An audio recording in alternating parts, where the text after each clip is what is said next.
Good morning everyone बच्चास, welcome to my channel God's Classes।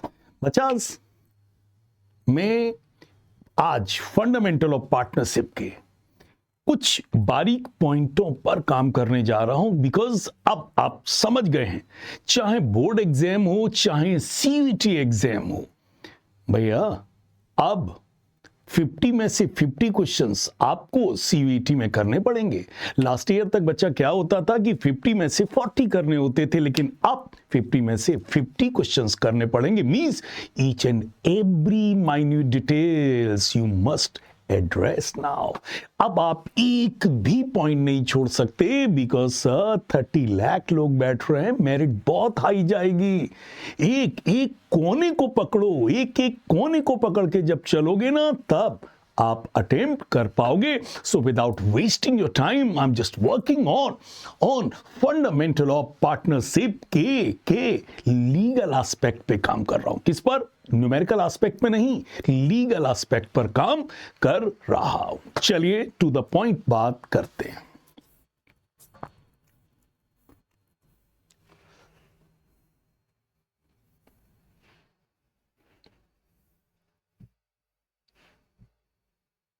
चलिए बेटा, question number 1, partnership act किस year में applicable हुआ? पार्टनरशिप एक्ट किस ईयर में फोर्स में आया? तो बच्चा याद रखना, 1 अक्टूबर 1932 को पार्टनरशिप एक्ट फोर्स में आया। ओके बेटा, जब ये एक्ट नहीं था, जब 1932 से पहले ये एक्ट नहीं था, तो फिर पार्टनरशिप कैसे चला करती थी? किस एक्ट से गवर्न होती थी? सो बेटा, before partnership act chapter 11 of Indian contract act 1872 was applicable. मतलब जब ये एक्ट नहीं था तब बच्चा पार्टनरशिप फर्म्स जो है ना, वो chapter 11 of Indian contract act 1872 से गवर्न होता था। डेट्स याद रखना। इज इट क्लियर बेटा? 2019 से पहले, इज इट क्लियर बेटा, पार्टनरशिप एक्ट जम्मू कश्मीर पर एप्लीकेबल नहीं था, बट बेटा now partnership act is applicable on the entire country. 2019 के बाद जम्मू कश्मीर पर भी ये एक्ट लागू होने लगा। So now partnership act is applicable on the entire country. Okay बेटा, पार्टनरशिप बनाने के लिए कम से कम 2 लोग चाहिए और ज्यादा से ज्यादा 50 लोग हो सकते हैं। पार्टनरशिप बनाने के लिए कम से कम 2 लोग चाहिए और मैक्सिमम 50 लोग हो सकते हैं। और बच्चा याद रखना, ये जो 50% की लिमिट है, ये पार्टनरशिप एक्ट में नहीं, इंडियन कंपनीज एक्ट 2013 में इसका जिक्र है। तो याद रखना बेटा, पार्टनरशिप में कम से कम 2 लोग होने चाहिए और ज्यादा से ज्यादा 50 लोग। और ये 50 की जो ये लिमिट है, ये इंडियन कंपनीज एक्ट में दी गई है। कंपनीज एक्ट 2013 में ये लिमिट गिवन है, ना कि पार्टनरशिप एक्ट में। ओके बेटा, पार्टनरशिप बनाने के लिए कम से कम 2 लोग चाहिए। और ये 2 लोग कैसे चाहिए बेटा? ये 2 लोग कॉम्पिटेंट होने चाहिए। क्या होने चाहिए? कॉम्पिटेंट होना चाहिए। मतलब पार्टनर बनने के लिए क्या जरूरी है कि जो ये 2 या 50 लोग हैं, ये कैसे होने चाहिए? कॉम्पिटेंट होने चाहिए। गॉड सर, कॉम्पिटेंट का मतलब समझ में नहीं आया। बेटा, कॉम्पिटेंट का मतलब है कि ये कॉन्ट्रैक्ट करने के लायक होने चाहिए। बेटा, कौन है जो कॉम्पिटेंट नहीं होता है, कॉन्ट्रैक्ट नहीं कर सकता है? तो याद रखना, competent means should not be minor. मतलब कॉन्ट्रैक्ट करने वाला माइनर नहीं होना चाहिए। Should not be lunatic, idiot और ड्रंकन। क्या नहीं होना चाहिए? Should not be lunatic, idiot and drinking. इसे कहते हैं अनसाउंड माइंड नहीं होना चाहिए। क्या नहीं होना चाहिए? अनसाउंड माइंड नहीं होना चाहिए। कौन कौन लोग अनसाउंड माने जाते हैं? Lunatic, idiots and drunken. Okay. और बेटा, तीसरी चीज, should not be disqualified by law, to which they are subject. बेटा ये लॉ के द्वारा डिस्क्वालीफाइड लोग नहीं होने चाहिए। गौर सर कौन है जो जिन्हें लॉ डिस्क्वालीफाई करता है, जो कॉन्ट्रैक्ट नहीं कर सकते? Number 1 alien enemy. Is it clear? Pakistan के आदमी से आप कॉन्ट्रैक्ट नहीं कर सकते। नंबर 2 एम्बेसी में काम करने वाले एम्बेसडर्स और diplomats, ambassadors and diplomats. Insolvent लोग, कैसे कौन से लोग? इंसॉल्वेंट लोग, कन्विक्टेड लोग। कन्विक्टेड लोग हैं जिन्हें ऑलरेडी जो सजा जिनको डिक्लेयर हो चुकी है, बेटा ये लोग भारत में कॉन्ट्रैक्ट नहीं कर सकते। तो बेटा कॉन्ट्रैक्ट करने के लिए 2 लोग चाहिए, दोनों लोग कॉम्पिटेंट होने चाहिए। कॉम्पिटेंट का मतलब है माइनर नहीं होने चाहिए, अनसाउंड माइंड नहीं होने चाहिए, मींस लुनेटिक, इडियट और ड्रंकिन नहीं होने चाहिए, should not be disqualified by law. इसका मतलब वो एलियन एनिमी, इंसॉल्वेंट, कन्विक्टेड और डिप्लोमेट्स नहीं होने चाहिए। ओके बेटा, पार्टनरशिप एक कॉन्ट्रैक्चुअल रिलेशनशिप है जो एग्रीमेंट से बनता है। Partnership is a contractual relationship जो एग्रीमेंट से बनती है, स्टेटस से नहीं बनती है बेटा। पार्टनरशिप एक कॉन्ट्रैक्चुअल रिलेशनशिप है जो एग्रीमेंट से बनती है। तो याद रखना बेटा, पार्टनरशिप में क्या होना चाहिए? एक एग्रीमेंट जरूर होना चाहिए। हाँ, चाहे ये रिटन हो तो भी चलेगा, ओरल हो तो भी चलेगा, एक्सप्रेस हो तो भी चलेगा, इंप्लाइड हो तो भी चलेगा। मतलब एग्रीमेंट होना जरूरी है, चाहे ओरल हो, चाहे रिटन हो, चाहे एक्सप्रेस हो, चाहे इंप्लाइड बाय कंडक्ट हो, तब भी चलेगा। लेकिन बेटा हिदायत, my sincere advice is that कि एग्रीमेंट कैसा होना चाहिए? रिटन होना चाहिए। क्या होना चाहिए? रिटन होना चाहिए। क्यों? रिटन एग्रीमेंट से क्या फायदा है? बेटा रिटन एग्रीमेंट होने से कोई भी यदि डिस्प्यूट हो जाए तो कोर्ट में सेटल करने में रिटन एग्रीमेंट एक सब्सटेंस का काम करेगा, एक प्रूफ का काम करेगा, एक एविडेंस का काम करेगा। ओरल एग्रीमेंट कोई भी काम नहीं करेगा। तो बेटा बताइए, एग्रीमेंट हो तो ओरल और रिटन दोनों सकते हैं, बट होना क्या चाहिए? रिटन। इससे कल कोई मामला कोर्ट में चला जाए तो डिस्प्यूट सेटल करने में बहुत आसानी रहेगी। कोई भी मिसअंडरस्टैंडिंग मिसअंडरस्टैंडिंग हो जाए तो उसे सॉर्ट आउट करने में बहुत आसानी रहेगी। ओके बेटा, टू रेगुलेट द राइट्स, बताइए बेटा पार्टनर्स के क्या राइट्स होंगे, क्या ड्यूटीज होंगी, क्या लायबिलिटीज होंगी? बेटा यदि रिटन डॉक्यूमेंट है तो आपको रेगुलेट करने में बहुत हेल्प मिलेगी। जी ओके बेटा, relationship of partnership arises from the contract. बेटा पार्टनरशिप का रिश्ता कॉन्ट्रैक्ट से बनता है, नॉट बाय स्टेटस।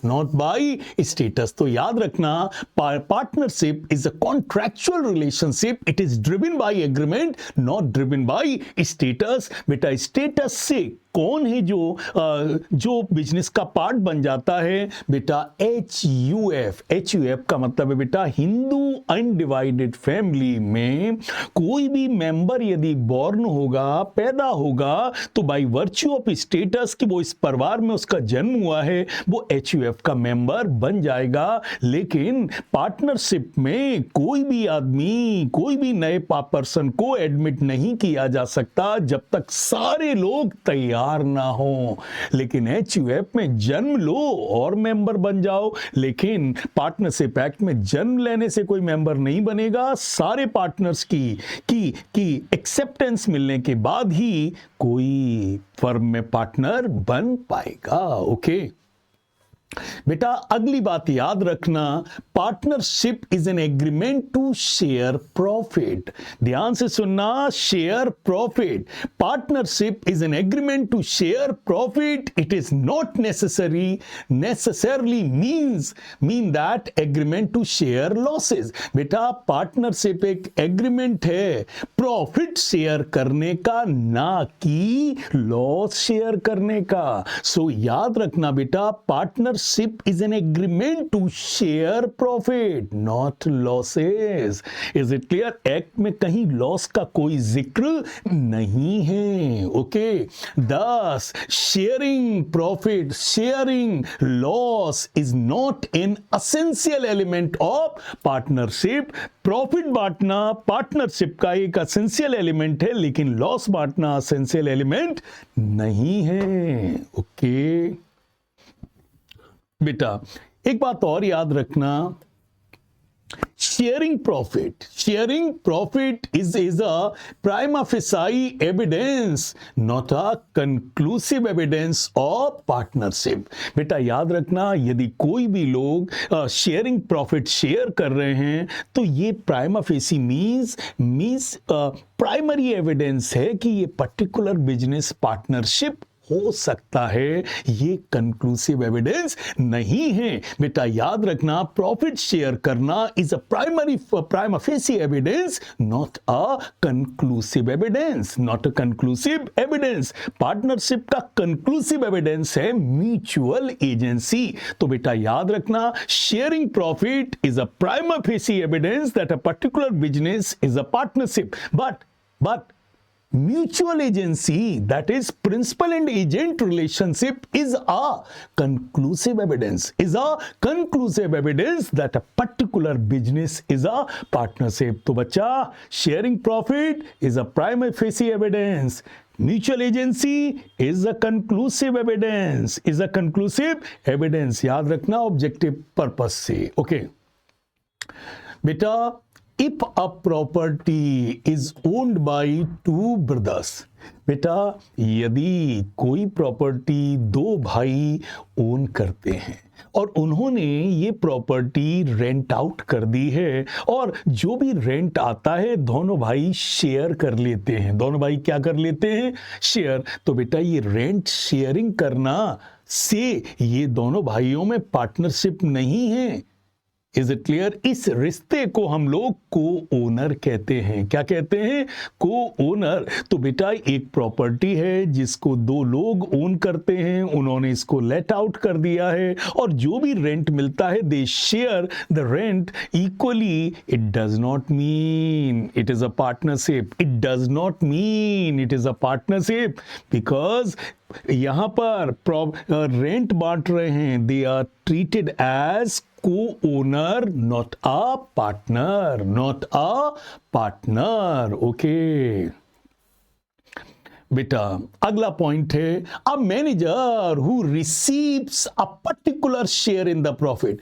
कभी कभी फर्म अपने मैनेजर को प्रॉफिट में शेयर दे देती है एज अ रेम्युनरेशन। मतलब यदि पार्टनरशिप में हमने अपने मैनेजर से कह दिया कि हम आपको प्रॉफिट का 1/10 शेयर देंगे, तो सिर्फ प्रॉफिट देने से वो मैनेजर क्या नहीं बन जाता है? वो पार्टनर नहीं माना जाएगा, और वो सिंपली क्या ट्रीट किया जाएगा?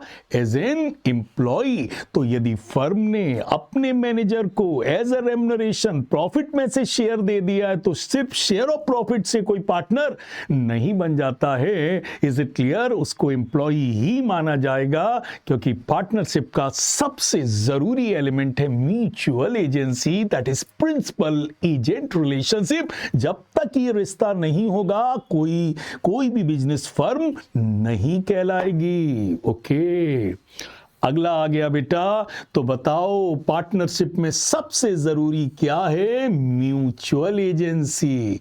There must exist a mutual agency relationship among the partner. बताइए क्या है जो कंक्लूसिव एविडेंस है कि भाई एक पर्टिकुलर बिजनेस पार्टनरशिप है? तो आपका आंसर क्या होगा? Mutual agency. So sharing profit is a primary facie evidence, but mutual agency is a conclusive evidence. Sir mutual agency का मतलब क्या है? बेटा म्यूचुअल एजेंसी का मतलब है कि पार्टनर के ही प्रिंसिपल होगा और पार्टनर का ही क्या होगा? एजेंट होगा। तो ए और बी यदि दो पार्टनर हैं तो ए के लिए बी प्रिंसिपल है और बी के लिए ए एजेंट है। तो दोनों एक दूसरे के क्या हैं? प्रिंसिपल भी हैं और दोनों एक दूसरे के क्या हैं? एजेंट हैं। आइए फर्दर इसको इलेबोरेट करें। ईच पार्टनर, म्यूचुअल एजेंसी को फर्दर एलिबोरेट कर रहा हूं।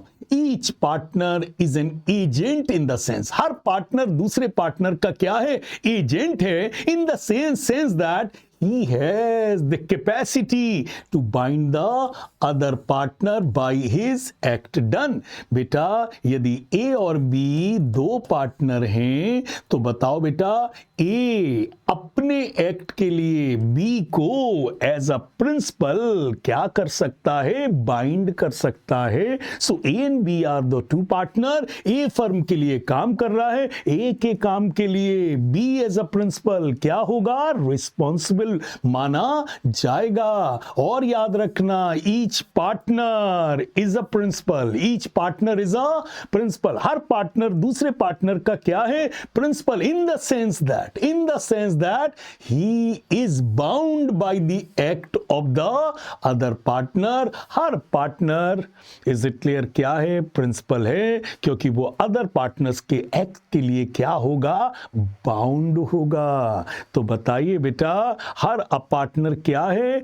एजेंट है, क्योंकि वो कोई भी काम करेगा तो प्रिंसिपल रिस्पॉन्सिबल होगा। और हर पार्टनर प्रिंसिपल है क्योंकि वो बाकी सारे पार्टनर्स के एक्ट के लिए बाउंड होगा। ये है स्पेशल रिलेशनशिप जिसे कहते हैं म्यूचुअल एजेंसी। और आपने यदि 11th में पढ़ा है तो बड़ी क्रिटिकल भाषा में आपको दिया है। Is it clear? Business is carried on by all or any one of them acting for all. किसी को नहीं पल्ले पड़ता है, पर बेटा वो होता क्या है? Mutual agency. चलिए 15 पॉइंट बेटा, मैक्सिमम पार्टनर की लिमिट क्या है? 50। और बेटा ये किस एक्ट में दिया है? कंपनीज एक्ट 2013 में दिया है। ओके। और सर पार्टनरशिप में लिमिट 50 होती है। What will happen if the firm exceeds this limit? What will happen if the firm exceeds this limit? यदि फर्म में 50 से ज्यादा पार्टनर हो गए तो याद रखना फर्म क्या बन जाएगी? एक इलीगल एसोसिएशन बन जाएगी। क्या बन जाएगी? फर्म क्या बन जाएगी? एक इलीगल एसोसिएशन बन जाएगी। Is it clear? तो बताइए सर, यदि फर्म में 50 मैक्सिमम लोग होने चाहिए और 50 से ज्यादा हो गए तो बेटा याद रखना firm will become an illegal association and the firm should take step, is it clear, to convert firm into a company. Firm को स्टेप लेने पड़ेंगे उसे कंपनी बनाने के लिए, और 51 लोगों के साथ कोई फर्म काम नहीं कर सकती and firm will be N illegal association. Okay, बोलो। A and B agrees to share the profit. A or B agrees to share the profit of the business and the losses are borne by A. A और B में इस type का agreement हुआ है कि profit तो A और B दोनों बांटेंगे, लेकिन लॉस कौन बांटेगा? A बांटेगा। तो बताइए सर ये बिजनेस कैसा है? Is it clear? ये कैसा है? कैसा बिजनेस है, इलीगल है या वैलिड है या इनवैलिड कॉन्ट्रैक्ट है? बेटा it is a valid contract, क्योंकि पार्टनरशिप एक्ट में प्रॉफिट को बांटने की बात की है, ना कि लॉस को। Is it clear? तो partners can be for profit only also. बेटा पार्टनरशिप फर्म में कुछ ऐसे भी पार्टनर होते हैं जो प्रॉफिट के लिए ही पार्टनर बन सकते हैं और वो लॉस के लिए मना कर सकते हैं। तो ए और बी प्रॉफिट तो कह रहे हैं हम दोनों शेयर करेंगे, लेकिन लॉस सिर्फ ए शेयर करेगा। हां, पार्टनरशिप में ये हो सकता है और ऐसा बिजनेस क्या माना जाएगा? वैलिड माना जाएगा। ओके, अगला बताइए। When a partner of a firm agrees to share his profit with an outsider, बताइए बेटा, जब एक पार्टनरशिप फर्म में एक पार्टनर अपना शेयर आउटसाइडर के साथ शेयर करता है, तो क्या कहते हैं इस रिश्ते को? इस रिश्ते को हम सब पार्टनरशिप कहते हैं। So when a partner of a firm agrees to share his profit with an outsider, it is called sub partnership. It is called sub. तो एक फर्म में पार्टनर अपना शेयर एक आउटसाइडर के साथ, अपने बेटे के साथ शेयर करता है, क्योंकि बेटा आप जानते हैं एक फर्म में कोई पार्टनर तभी बन सकता है जब सारे पार्टनर्स उसके लिए अग्री हों।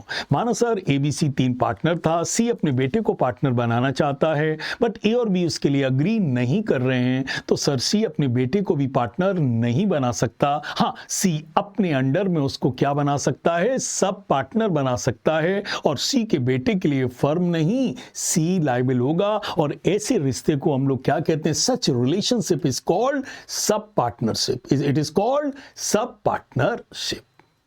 बोलिए बेटा, क्लियर? चलिए 19 पॉइंट।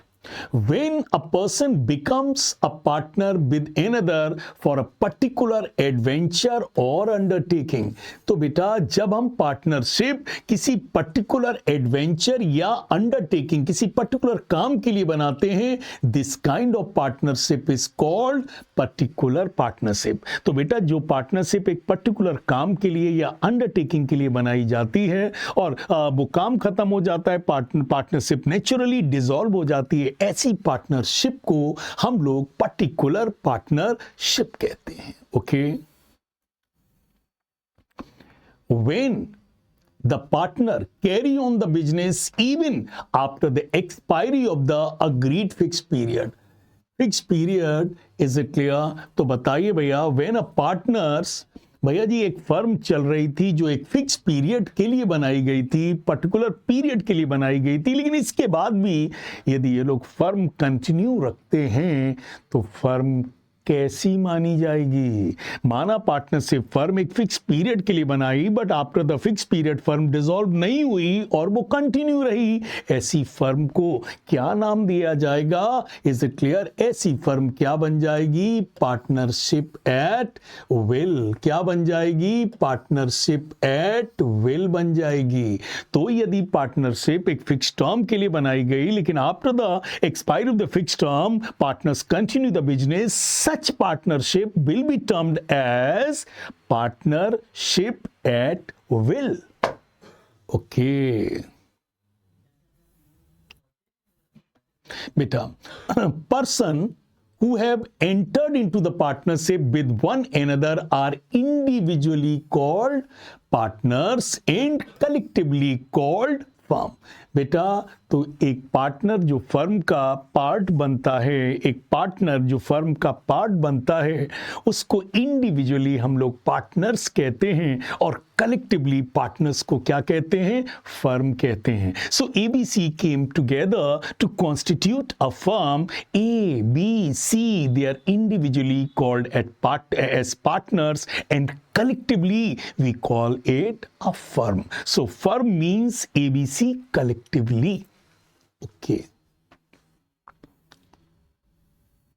अगला बेटा, a person who takes part actively in the business of the firm is called active partner. So बेटा वो पार्टनर जो फर्म में एक्टिवली बिजनेस में पार्टिसिपेट करता है, और do we call it active partner. हम ऐसे पार्टनर्स को क्या कहते हैं? एक्टिव पार्टनर कहते हैं। Okay, A minor can be admitted only to the benefit of the firm. बेटा याद रखना, माइनर को आप पार्टनर पहले तो बना नहीं सकते. मैंने अभी आपसे कहा कि minors are not competent to make any contract, but if you are making minor a partner, he will never be a partner, he will always be a beneficiary. Beneficiary का मतलब he will be partner, he will be beneficiary means वो profit का तो हकदार होगा, but आप उसको loss नहीं दे सकते. Clear? G. Next, a person who does not take active part in the conduct of the business is called dormant partner or sleeping partner. Sir जी, वो पार्टनर जो बिजनेस में पैसा लगा देता है लेकिन कहता है मैं एक्टिवली बिजनेस के काम काज नहीं देखूंगा, मैं बिजनेस के वर्क नहीं देख पाऊंगा, मैं ऐसे पार्टनर्स को बेटा हम लोग डॉर्मेंट या स्लीपिंग पार्टनर कहते हैं. क्या कहते हैं? डॉर्मेंट या स्लीपिंग पार्टनर कहते हैं. ये वो पार्टनर होते हैं डॉर्मेंट या स्लीपिंग पार्टनर जो मनी तो लगा देते हैं, इज इट क्लियर, लेकिन एफर्ट्स नहीं लगाते हैं. सच पार्टनर्स आर कॉल्ड डॉर्मेंट और स्लीपिंग पार्टनर. ओके, अगला, a person who lends his name to the firm without having any real interest in the firm is called nominal partner. is called, भैया वो person जो कह देता है मैं firm में ना तो पैसा लगाऊंगा ना मैं काम करूंगा, मैं फर्म को बस अपना नेम दे रहा हूं, मैं अपना नेम दे रहा हूं, मेरा फर्म में कोई एक्चुअल इंटरेस्ट नहीं है, मैं बस अपना क्या दे रहा हूं? नाम दे रहा हूं. तो जो पार्टनर फर्म में क्या देता है? सिर्फ अपना नाम लेंड कर देता है, ना वो काम करता है और ना वो मनी लगाता है. ऐसे पार्टनर्स को बेटा हम लोग नॉमिनल पार्टनर्स कहते हैं. क्या कहते हैं? Nominal partner. तो बेटा जो सिर्फ अपने बिजनेस को, क्या आपने अपना नाम बिजनेस को लेंड कर दे बट बिजनेस में कोई इंटरेस्ट ना दिखाए, इज इट क्लियर? ऐसे पार्टनर्स को हम लोग क्या कहते हैं? नॉमिनल पार्टनर कहते हैं. Is it clear? बोलिए.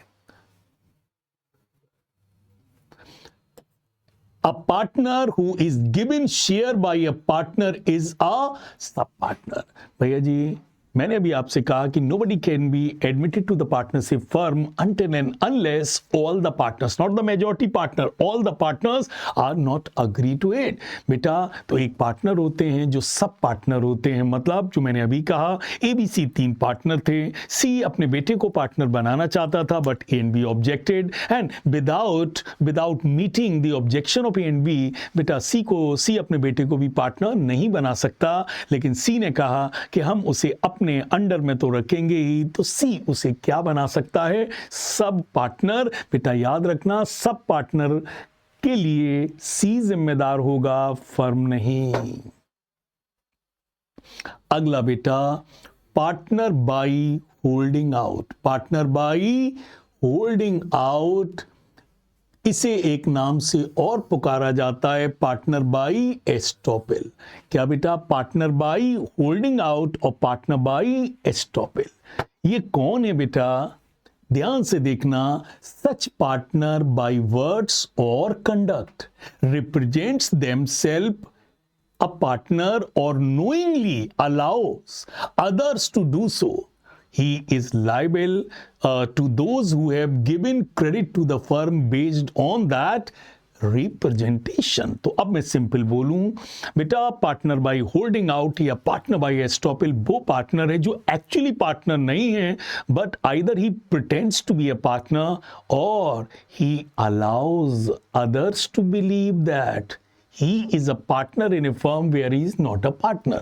जैसे भैया जी, मैं एक फर्म में बैठा हुआ था. Is it clear? फर्म में ABC 3 पार्टनर्स थे और मैं मिस्टर गॉड उस फर्म में बैठा हुआ था और बैंक के लोग आकर लोन देने की बात फर्म को कर रहे थे. तो बैंक ने ABC से पूछा, ये मिस्टर गॉड कौन है, क्या ये भी पार्टनर है? बेटा ना उन्होंने मना किया और ना मैंने डिनाई किया. तो बैंक वाले समझे कि भाई जब ये कह रहे हैं कि पार्टनर और ये डिनाई नहीं कर रहे हैं, इसका मतलब ये भी क्या होंगे, पार्टनर होंगे। Is it clear? तो कोई भी आदमी अपने एक्शन से और कंडक्ट से अपने को पार्टनर होना दिखाए जबकि वो पार्टनर नहीं है, या कोई कह रहा है कि मिस्टर गॉड पार्टनर है लेकिन मिस्टर गॉड इस बात को डिनाई नहीं कर रहे हैं जबकि उनको कर देना चाहिए, तो मिस्टर गॉड को भी क्या माना जाएगा, पार्टनर बाई एस्टॉपेल और पार्टनर बाई होल्डिंग आउट माना जाएगा। और बैंक ने जो ये लोन दिया है उसके लिए एबीसी नहीं, mister god will also be responsible as partner, as partner by holding out और पार्टनर बाई एस्टॉपेल के तौर पर मिस्टर गॉड भी जिम्मेदार होंगे। Okay, next one sir, A and B agree to work together. बेटा ए और बी ने कहा चलो साथ साथ काम करते हैं, but shall receive the payment and make wages to be. पक्का बेटा ए और बी ने कहा चलो साथ काम करते हैं। ए ने बी से कहा तुम जो काम करोगे हम तुम्हें बदले में क्या देंगे, वेजेस देंगे, प्रॉफिट नहीं। क्या दे रहा है ए बी को, वेजेस दे रहा है। अच्छा तो गौर सर ये दोनों लोग काम कर रहे हैं तो पार्टनर हो गए, नहीं, ए बी को क्या दे रहा है, वेजेस दे रहा है। तो ये रिश्ता पार्टनरशिप नहीं है, ये रिश्ता क्या कहलाएगा, मास्टर एंड सर्वेंट का रिश्ता कहलाएगा। क्या कहलाएगा, मास्टर एंड सर्वेंट का रिश्ता कहलाएगा। क्लियर बच्चा, ये ऑलरेडी बात हो गई कि पार्टनरशिप में एग्रीमेंट होना चाहिए, चाहे ओरल हो चाहे रिटन हो। आई recommended that it should be in writing, but sir माना मेरी बात किसी ने नहीं सुनी और उन्होंने एग्रीमेंट राइटिंग में नहीं किया, ओरल ही किया। क्या किया, ओरल ही किया, या एग्रीमेंट किया लेकिन उसमें कुछ चीजें भूल गए, तो क्या होगा? How these situations will be met out, is it clear, when either there is no agreement or if there is an agreement but some of the points have not been contained in that, what will happen? चलिए, तो बेटा यदि rules in the absence of partnership deed, यदि हमने या तो partnership deed बनाई ही नहीं या बनाई तो उसमें कुछ पॉइंट्स को लिखना भूल गए, तो गौर सर क्या होगा? याद रखना बेटा, यहां पर जो सेक्शन एप्लीकेबल होता है that is section 13, that is section 13 of partnership act will be applicable. क्या लागू होगा? सेक्शन 13। तो बताओ बेटा सेक्शन 13 कब लागू होता है? When section 13 will be applicable, either there is no agreement or agreement is there but some of the points have not been contained in that. तो सेक्शन 13 लागू होगा। और सेक्शन 13 के में क्या लिखा हुआ है? सेक्शन 13 में लिखा हुआ है कि किसी भी पार्टनर को सैलरी, बोनस या कमीशन नहीं दिया जाएगा। नो सैलरी, बोनस और कमीशन और remuneration will be allowed to any partner. तो भैया जी यदि एग्रीमेंट है तो आप कुछ भी दो, कुछ भी लो। एक्ट कहता है I am not going to intervene, but यदि आपने एग्रीमेंट नहीं बनाया है तो याद रखना किसी भी पार्टनर को ना सैलरी दी जाएगी, ना बोनस दिया जाएगा, ना कमीशन दिया जाएगा। Okay, profit and loss will be shared equally. जो प्रॉफिट होगा वो इक्वल रेशियो में बटेगा यदि एग्रीमेंट नहीं है तो। Okay, no interest on capital will be allowed. ना कैपिटल पर इंटरेस्ट देंगे, ना ड्रॉइंग्स पर इंटरेस्ट लिया जाएगा। So no interest on capital will be allowed and no interest on drawings will be charged. Okay, यदि किसी पार्टनर ने लोन दिया है, क्या दिया है? यदि किसी पार्टनर ने फर्म को लोन दिया है तो फर्म उसे 6% के रेट से इंटरेस्ट देगी। किस रेट से? 6% के रेट से इंटरेस्ट देगी। याद रखना बच्चा, फिर मेरी बात को ध्यान से सुनना। यदि किसी पार्टनर ने फर्म को लोन दिया है तो फर्म 6% के रेट से इंटरेस्ट देने के लिए रिस्पॉन्सिबल होगी if there is no agreement. पक्का? लेकिन यदि फर्म ने किसी पार्टनर को लोन दिया है तो फर्म ने किसी पार्टनर को लोन दिया है तो और एग्रीमेंट में कुछ भी नहीं लिखा है तो कोई भी इंटरेस्ट नहीं लिया जाएगा। तो याद रखना सेक्शन 13 में इंटरेस्ट ऑन लोन देने का रेट 6 है बट लेने का कोई रेट मेंशन नहीं है। तो फर्म पार्टनर ने फर्म को लोन दिया तो फर्म 6% के रेट से इंटरेस्ट देगी। लेकिन यदि फर्म ने पार्टनर को लोन दिया है और एग्रीमेंट में कुछ नहीं दिया है तो याद रखना no interest will be charged.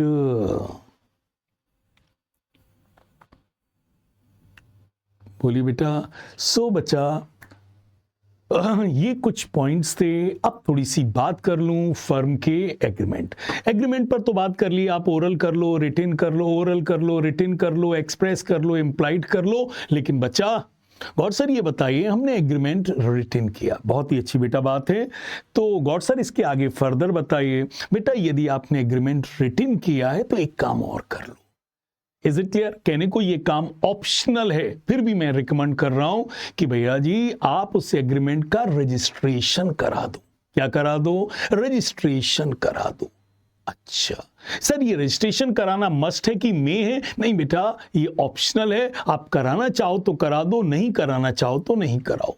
अच्छा और सर यदि हम रजिस्ट्रेशन ना कराएं तो क्या होगा? यदि आपने एग्रीमेंट का रजिस्ट्रेशन नहीं कराया तो बच्चा आउटसाइडर फर्म पर केस कर सकता है, लेकिन फर्म आउटसाइडर पर केस नहीं कर पाएगी। Okay and point number 2, 100 rupees से ऊपर के मैटर्स सेट ऑफ नहीं होंगे। 100 रुपीज से ऊपर के मैटर क्या नहीं होंगे? सेट ऑफ नहीं होंगे। मतलब गॉड सर ने सजेस्ट किया था कि रजिस्ट्रेशन कराना है लेकिन हमने नहीं कराया तो पहला नुकसान क्या है? Outsider can file a case on the firm but the firm can not file a case on outsider and matter of more than 100 rupees का सेट ऑफ नहीं हो पाएगा। ओके अच्छा रजिस्ट्रेशन करा लें तो आउटसाइडर आप पर केस कर सकते हैं, आप उन पर कर सकते हैं। Is it clear? Firm partner firm पर केस कर सकते हैं और 100 रुपीज से ऊपर के मामले आराम से सेट ऑफ आप कर सकते हैं। तो अनरजिस्टर्ड फर्म 100 रुपए से नीचे के मामले सेट ऑफ कर सकती है बट रजिस्टर्ड फर्म 100 रुपीज से ऊपर के मामले भी सेट ऑफ कर सकती है। अनरजिस्टर्ड फर्म में outsider can file a case on the firm but firm can not file a case on outsider but in registered firm खोलकर एक दूसरे पर केस करिए। और ये जो बातें मैंने आपको बताई है ये क्रिमिनल ऑफेंस पर लागू नहीं होंगी, ये बातें क्रिमिनल ऑफेंस पर लागू नहीं होंगी। क्लियर बच्चा? सो बच्चा मैंने इस लेक्चर में पार्टनरशिप से रिलेटेड जो थियोरेटिकल एस्पेक्ट थे, क्या थे? थियोरेटिकल एस्पेक्ट थे, उनको थ्योरीली कवर किया जो फंडामेंटल से रिलेटेड थे। डेफिनेटली बच्चा कई बातें ऐसी आपके सामने आई होंगी जिनको आपने ध्यान नहीं दिया होगा लेकिन अभी अभी वो चीजें आपके सामने आई हैं। केयरफुली करो। Is it clear?